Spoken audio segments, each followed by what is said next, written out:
Hey guys, thanks for tuning in. I'm going to do a quick unboxing today of a TAG Formula 1 white dial. I don't do videos, I've never done one before, this is the first one. The only reason I've decided to do it is because when I was looking for this watch, the only video I could find on YouTube was by a guy, was pretty much a TAG hater.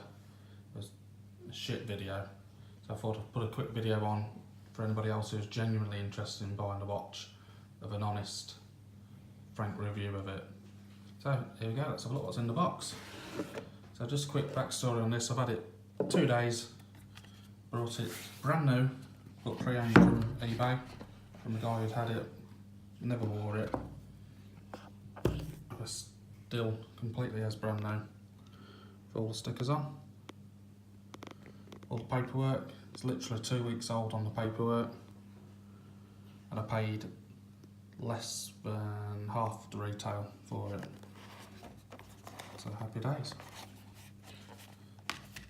So what I'm going to do is give you a quick shot of it actually. So it's just a plain standard F1, no chrono dials. It has got a Depliant butterfly clasp on it though, which wasn't on the one what I watched the video online the other day. I've just got the fold over clasp, which I've had on previous Formula 1s. And there you go.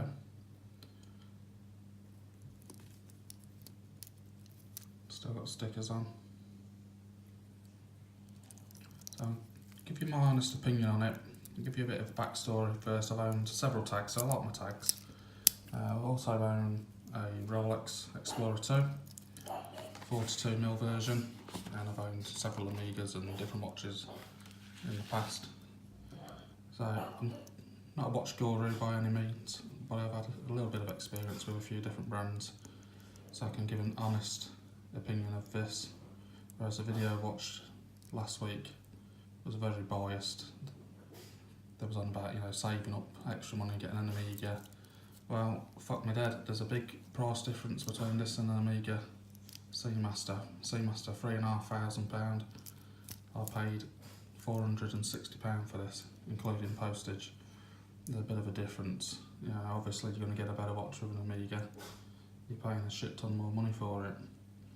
But this is spot on. If you're somebody who's looking for an entry-level watch, or somebody like myself who wants one for an everyday watch, I don't always want to wear the Rolex. This is spot on. Clasp nice on it.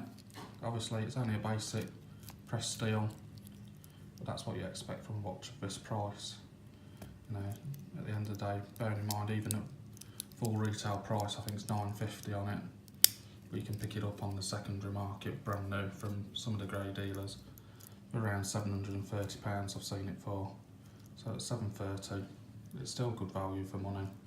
I don't think I'd pay the £9.50 for it. I think £9.50 retail is probably a little bit too much for it, but £7.30 on the secondary grey market, that's about where it should be, I think.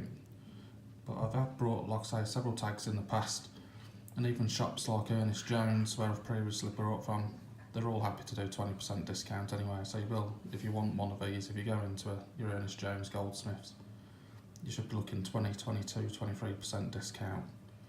And for that price, they are well worth the money at that price point. There's not a lot else you're going to get what's as nice for that type of money, in my opinion. The face is lovely. There's a secondary Reholt, if you see, look on there. It's hard to pick up, but it's a lovely dial on it. It's a nice dial. The only one thing I would criticise is the bezel action's not the best in the world, if we're being honest. It works fine, it locks down nice, but the sound of it, the tone changes depending on how you hold it. I don't know whether I'll be able to pick it up on this, but it doesn't sound nice when you use it, if you heard that part there.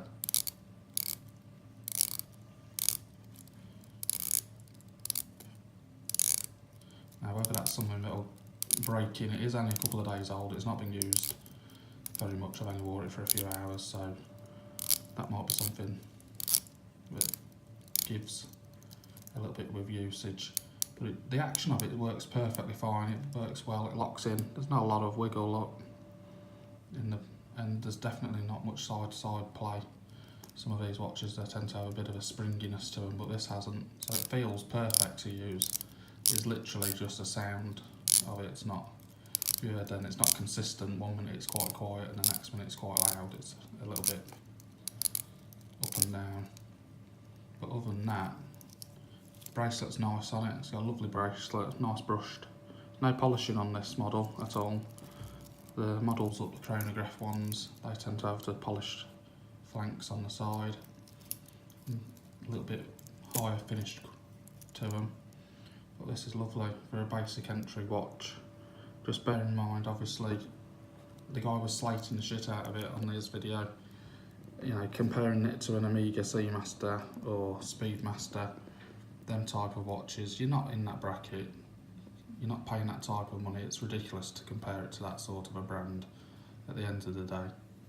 You know, for somebody like myself who wants a secondary watch, not to bash your best watch around too much, or somebody who's starting out in the hobby, or somebody who just wants a nice quality watch without spending £3,000 or £4,000, these are spot on.